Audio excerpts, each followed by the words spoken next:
नमस्कार, अस्सलाम वालेकुम, सत श्री अकाल, जय झूलेलाल। मैं हूं जी प्रेम मटलानी और आप देख रहे हैं हालात हाजरा का प्रोग्राम। हकीकत ये है, इब्तदा में आपसे दरख्वास्त है चैनल ज़रूर सब्सक्राइब करें। दोस्तों, आज हम भारत की मईशत की बात करेंगे, भारत की इकोनॉमी की बात करेंगे। इतना तो आप सबको इल्म है ही, और कई मरतबा हम भी ऐसे प्रोग्राम कर चुके हैं जिसमें हमने आपको बताया है कि किस तरह भारत आज दुनिया की 5वीं बड़ी इकोनॉमी बन चुका है और इंशाल्लाह 2 साल के अंदर तीसरी तक पहुंच जाएगा। कोशिशें जारी हैं, आप भी दुआ कीजिए। इस सिलसिले में हम आपको ये भी बता दें कि भारत की जो स्टॉक्स की मार्केट कैपिटलाइजेशन है 6 महीने केवल, एग्जैक्टली आप कह सकते हैं 117 दिन केवल जो है भारत की मार्केट शेयर्स की मार्केट कैपिटलाइजेशन जो थी ना, $4 ट्रिलियन थी, जो कि कल यानी मंगलवार के दिन बढ़कर $5 ट्रिलियन बन गई है। यानी सिर्फ 6 महीने या 117 दिनों के अंदर अंदर भारतीय स्टॉक्स की, भारतीय शेयरों की कीमत में 25% इजाफा हो चुका है। 4 ट्रिलियन से बढ़कर $5 ट्रिलियन तक पहुंच चुका है। अब कुछ नए लोग होंगे जिनको शायद ये मार्केट कैपिटलाइजेशन जो टर्म है इसका इतना इल्म न हो, तो थोड़े से में मैं आपको बता देता हूँ।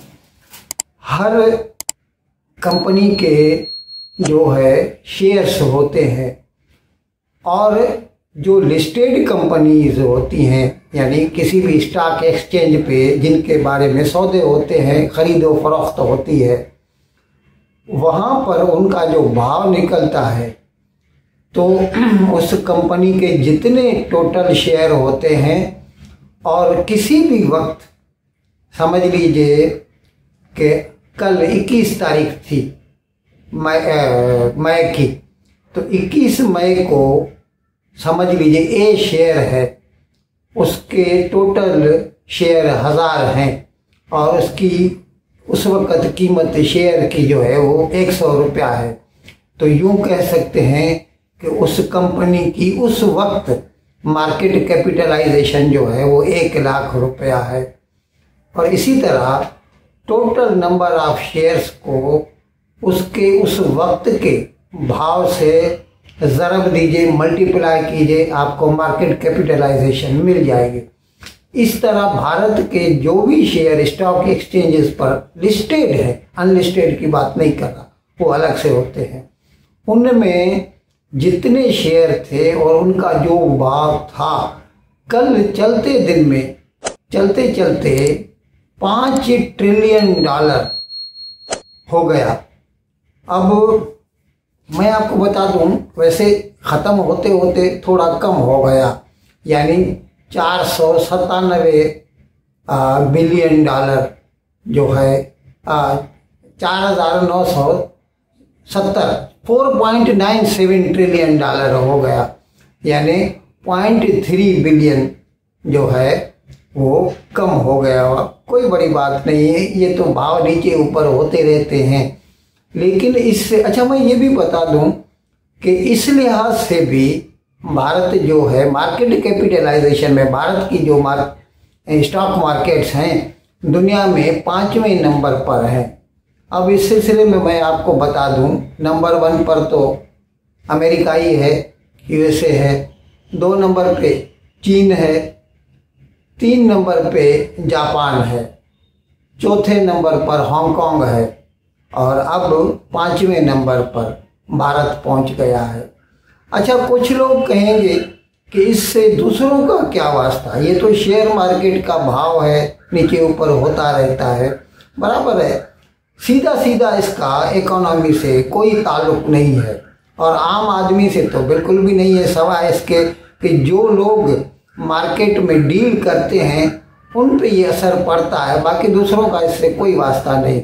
लेकिन इससे ये ज़रूर जाहिर होता है, ये इसकी लेकिन इससे ये ज़रूर जाहिर होता है कि दुनिया को, यानी न सिर्फ भारत के जो सरमाएकार हैं, इन्वेस्टर्स हैं, बल्कि बाकी दुनिया को भी भारत की मईशत पर एतमाद है, विश्वास है, कॉन्फिडेंस है। जाहिर है सब लोगों का जो पैसा होता है वो हार्ड अर्नड मनी होता है। पैसा कमाना कोई आसान काम नहीं है, और अगर वो पैसा किसी भी चीज़ के ऊपर वो लोग इन्वेस्ट करते हैं, सरमायाकारी करते हैं, तो इसका मतलब वो इस बात की सर्टिफिकेट देते हैं कि हाँ, उनको इस इकोनॉमी पे, इस शेयर पर जो है कॉन्फिडेंस है। क्योंकि जाहिर है सब लोगों को कमाई चाहिए, और जब वो समझते हैं कि ये शेयर और आगे बढ़ेंगे तभी तो वो उसमें पैसा लगाते हैं। बाकी आप कह सकते हैं सीधा सीधा, जैसे जीडीपी होती है या रेट ऑफ इन्फ्लेशन होता है, इस लिहाज से इकोनॉमी से इसका ताल्लुक नहीं है। लेकिन ये तो है कि जब कोई भी इन्वेस्टर भारत के स्टॉक मार्केट में पैसा लगाता है तो इनडायरेक्टली वो उस कंपनी की सेहत, यानी उसकी जो माली सेहत है, उसका सर्टिफिकेट देता है, और फिर उस कंपनी का एतमाद भी बढ़ जाता है। वो लोग और भी ज़्यादा इन्वेस्टमेंट करके और अपने धंधे को आगे बढ़ाते हैं। दोस्तों, जहाँ तक सेंसेक्स का ताल्लुक है, ये भारत में इस वक्त 2 स्टॉक एक्सचेंजेस ही समझो काम कर रही है। पहले हर शहर के लिए अलग हुआ करती थी, अभी क्या है टोटल कंप्यूटराइज्ड हो गया है, इसीलिए सिर्फ 2 ही स्टॉक एक्सचेंज बचे हैं। एक है बॉम्बे स्टॉक एक्सचेंज, जिसका जो सेंसिटिव इंडेक्स है, सेंसिटिव इंडेक्स को मिलाकर उन्होंने उसको नाम दिया है सेंसेक्स, और दूसरा है नेशनल स्टॉक एक्सचेंज NSE, जिसका निफ्टी 50 यानी 50 शेयर होते हैं, उसको मिला के उसमें से एक इंडेक्स बनाते हैं। तो मैं आपको सेंसेक्स की बात बताऊं, कल वो जो है बंद हुई 73,953 पर, यानी तकरीबन 74,000 तक, पहले भी जा चुकी है।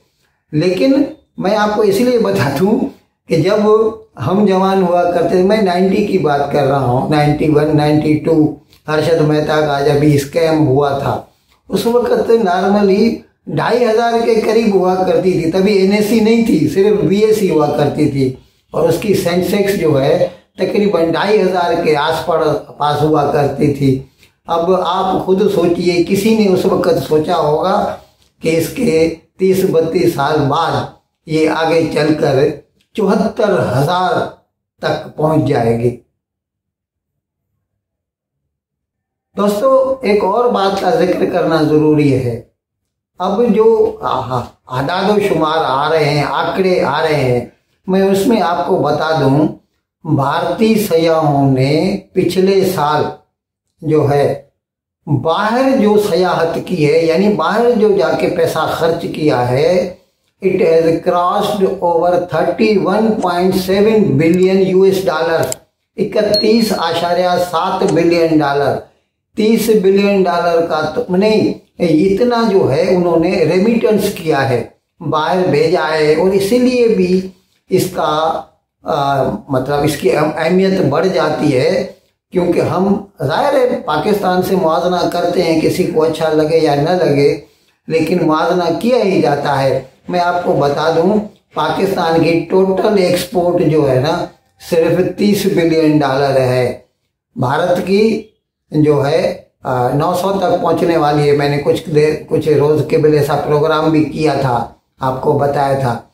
अभी जो है भारत के लोग बाहर जो पैसा भेज रहे हैं, ये लीगल चैनल की बात बता रहा हूँ, एक 31.7 बिलियन $, जाहिर है हवाले के थ्रू भी जाता है भारत से पैसा, लेकिन उसके आदाद शुमार नहीं मिलते, उसके आंकड़े नहीं मिलते।